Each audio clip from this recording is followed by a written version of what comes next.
A gente vai falar muito desse país por conta do Todo Mundo no Rio. Mas aqui em específico eu não vou falar da Shakira e vou falar da Colômbia, país que está de volta para disputar a sua sétima Copa do Mundo depois de estar ausente na Copa de 22. E olha só, com uma promessa de bater a sua melhor competição. Se em 2014 a Colômbia tinha um time bem bom, coloca-se já uma expectativa para esse time pelo menos alcançar mais uma vez esta fase no mata-mata. Bom, meu povo, o Como Vem de hoje, como eu já disse, é sobre a seleção colombiana, que na minha visão conseguiu fazer um ciclo bem bom, melhor do que a seleção brasileira, melhor do que a seleção uruguaia. Se a gente entender a dificuldade dos adversários, talvez até melhor mesmo que a Argentina. Mas vamos com calma, porque a seleção colombiana eu coloco fé de que vai fazer uma Copa do Mundo bem boa por aí. Vamos lá. Em 2022, a Colômbia ficou de fora da Copa, mas com o aumento de número de seleções, a Colômbia conseguiu voltar a disputar uma Copa do Mundo. Mas assim, não foi uma classificação difícil não. O país avançou em terceiro nas eliminatórias, atrás a menos da Argentina e de Equador. Sim. Bom, essa seleção que está de volta à Copa do Mundo, ela conta com um time muito interessante e fez uma campanha boa, tá? Chegando nas finais da Copa América de 2024, perdendo para a Argentina, mas assim, tanto em 21, que foi aquela Copa América na pandemia do Brasil, quanto em 24, a seleção colombiana, ela foi, para mim, quem mais brilhou os olhos, quem mais jogou de fato no que eu quero dizer, de jogar, tendo a posse, tendo a bola nos torneios. E essa seleção agora está de volta para uma Copa do Mundo, a sua sétima da história. Dando um leve histórico aqui da Colômbia na Copa, muito se lembra daquela Colômbia dos anos 90 ainda, que tinha como grande ícone o Valderrama.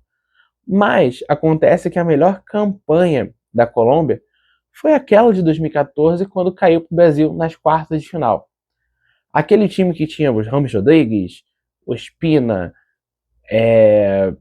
o Zuniga, que já é um nome que não é tão legal de lembrar assim, fez uma boa campanha, jogando muita bola naquele time que era comandado pelo Peckerman, e agora tem essa missão de superar aquele resultado.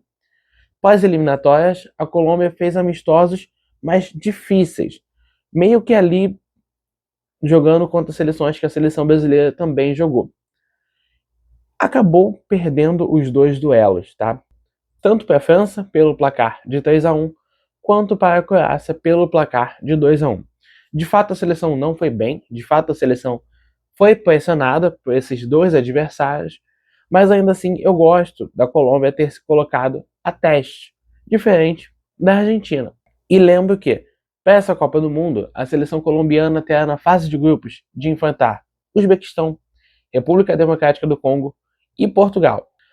Assim, eu coloco que tenha uma favorita, que pode chegar longe na Copa, que é Portugal, mas outras duas seleções que não são de nível parecido. Apesar de o Uzbequistão estar criando uma base, uma geração bem boa, que inclusive coloca a seleção na Copa, a seleção ainda assim é de um nível abaixo, assim como a República Democrática do Congo, que é uma seleção que só se classificou na repescagem intercontinental. Ou seja, a Colômbia tem sim essa possibilidade e deve avançar de fase para talvez ir em busca do seu melhor resultado em Copa do Mundo. E os protagonistas a fazerem isso, eu vou dizer aqui para vocês, numa Colômbia que eu penso que vai ser escalada numa 4-2-3-1. No gol, eu acredito que venha o Monteiro, na lateral direita, Munhoz, a zaga, Davinson Sánchez e Lucumí, acredito que essa seja a zaga titular da Colômbia, na lateral esquerda, Mojica. Do meio para frente, eu vou dizer que os nomes já passam a ser mais conhecidos, alguns inclusive com passagens pelo Brasil. Na volância, Richard Rios e Lerma. Do lado direito, John Arias, numa briga ali que eu coloco com o Andrés Gomes, mas eu acho que o Arias hoje está bem à frente. Do lado esquerdo, Luiz Dias, que faz uma baita temporada no Bayern de Munique, e eu acho que hoje é quem mais joga bola nessa seleção. mais centralizado o jogador de seleção colombiana, porque mesmo que ele tenha feito passagens ruins no Catar, no Raio Vallecano, no São Paulo, o Rames ainda joga muito e merece ser esse 10 da Colômbia. E no ataque, fazendo a função como 9, Luis Suárez, que não é o uruguaio, e sim o colombiano que hoje está no Sporting ex-Granada, que também faz uma temporada muito boa, inclusive em alguns jogos da Champions. Esse é o time que eu acho que o Nestor Lourenço vai colocar a campo, tá? E falando rapidinho do Lourenço, treinador, é um treinador muito novo, que foi ex-jogador, talvez alguns de vocês lembrem do Lourenço jogando, mas ele tem uma coisa curiosa que ele passou pela comissão do Peckham.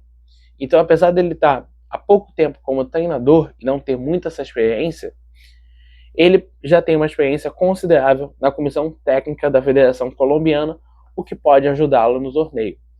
E uma coisa que ele conta bastante, desde que ele assumiu a seleção, é que ele também conta com a experiência de alguns jogadores. Luiz Dias, apesar de não ser tão velho, tem uma bagagem boa na Europa. Jogou no Liverpool e no Bayern nos últimos anos. O Rames nem se fala. Já na seleção há mais de uma década, passou também por Real, por Bayern, por Mônaco, por Porto.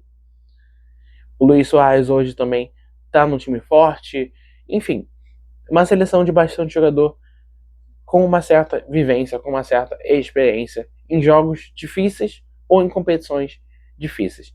Então essa Colômbia, eu acho que ela vai em busca e bem possivelmente conseguirá, se jogar redondinho assim como jogou nas eliminatórias, fazer a sua melhor Copa do Mundo na história. Então eu quero saber de você o que você espera da seleção colombiana para essa Copa, porque eu vou ficando por aqui. Não esquece de seguir, esteja você escutando a gente no Spotify ou no YouTube. Fui!